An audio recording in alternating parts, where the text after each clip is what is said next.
I wasn't good enough at art. That's the reason. I'd like to spend the rest of the video talking about the thought process behind the decisions and some considerations you should have when pursuing solo dev long term. In my opinion, solo dev is the best team size when learning game dev. Game dev is a hobby that has a revolving door of people. It's a high barrier of entry to make a simple game and an astronomically high barrier to make something worth people's time. As a result, the churn rate of people in game dev is very high. What this means for you is that if you're just starting out, you're probably going to quit within a couple of months. It also means that the people you team up with are likely to quit as well.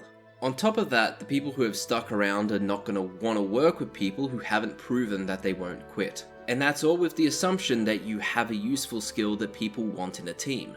Outside of game jams, there isn't much incentive to team up with newbies.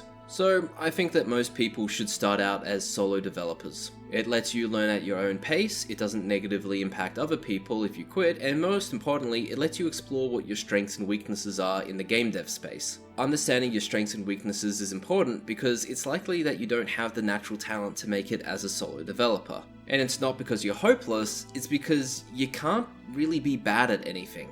The concept of natural talent has been frowned upon in the past couple of decades. Most people fail because they don't put in the effort. And while there is plenty of truth in this idea, it doesn't help the people where motivation isn't the issue. With natural talent, I think you need to think of it as 3 different concepts. Your starting point, your rate of improvement, and the hard cap on your abilities. For programming, I was average when starting out. It took me a while for it to really click, but once it clicked, my rate of being able to understand concepts skyrocketed, and to this day I feel like I'm just getting better at it with no end in sight.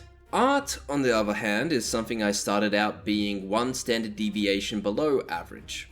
I've worked at this for a number of years, and while I could find tricks and shortcuts to occasionally produce an above average result, the reality is that I just don't have the artist's eye. Could I try harder? Sure, but there is a point where you give something enough time to discover that your personal learning curve looks like a cliff rather than a steady pace up a hill. And at that point you have to consider the opportunity cost. How much time would I need to spend in order to turn my bad art into something acceptable, and could that time be better spent elsewhere? And when considering opportunity costs, I have come to the conclusion that I am not good enough to succeed as a solo game developer. I don't regret being a solo dev. It was necessary to build myself up as someone who is worth working with. The artist I've teamed up with, Dottering, is extremely talented, and there is 0 chance that she would be willing to work with me if I didn't have at least something that showed promise. If you are someone who is not limited by motivation, and you're beginning to find that you're beginning to hit brick walls in your game dev journey, you may have to accept that you're just not good enough to be a one-man army. This isn't the end, this is a normal part of the journey where a pivot in strategy is required. Solo devs are the exception rather than the rule. And even then, the term solo dev has become so watered down with media outlets ignoring facts like there being multiple contractors or Manalord, or Teme Chang doing art for Toby Fox and him still being considered a solo dev. So I guess by other people's definition, I'm still a solo dev? There is a reason why most successful games are made by teams. It can suck knowing that you're gonna have to compromise on creative control, but if you've ever finished a game by yourself,